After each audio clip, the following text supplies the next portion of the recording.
The Ramillies-class Starfort Imperial Heart was a weapon built on the scale of a planetary moon, a behemoth of plasteel and ceramite.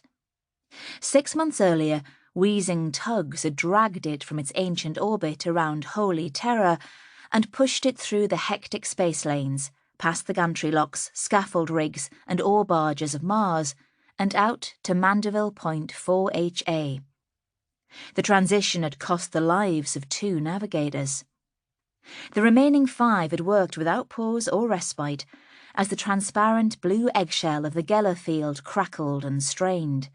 1 navigator led, while the others kept watch for treacherous warp reefs and sinkholes that could suck the Imperial Heart and its complement of top brass, regiments and ancillary support staff down into madness.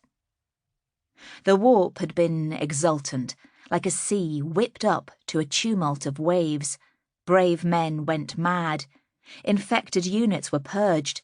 Some had nothing but faith to hold on to for the months of travel. When the Imperial Heart was ready for re-entry, the Imperium bulged and strained and finally tore open with a scream of psychic despair. The will of the Emperor held true. The Starfort dropped back into real space with a gout of unholy light. Bulkheads burst open, circulation pipes blew scalding steam, and quadrants vented their atmospheres out as the sudden imposition of the laws of gravity sent shock waves through the vast craft. Once systems had been suitably stabilized, the plasma generators were powered to maximum, and arc lights within the Imperial Heart's central basilica crackled to life. If any expected a fanfare, they were disappointed. There was no welcome, no joy. The Imperial Heart's galvanic beacons illuminated a massacre. Clouds of Imperial battleships and cruisers hung dead in the void, their frozen guts draped about the broken wrecks in sparkling clouds. As they moved forward, the crews of the longscopes could make individual details out.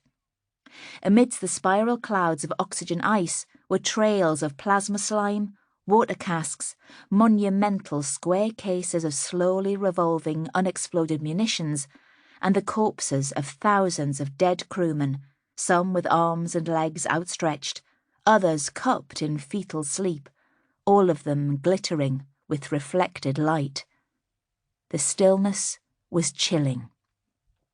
It was a wall of death that they had to pass through. Colossal blocks of ice and stone, which for thousands of years had hung in balance, tumbled into the outer void, or began to fall towards the sun. The Imperial Heart's own complement of tugboats gently nudged the larger wrecks from her path, while the smaller ones were tipped from their millennia-long orbits by the gravitational pull of the Starfort, and started a deadly spin towards the inner system.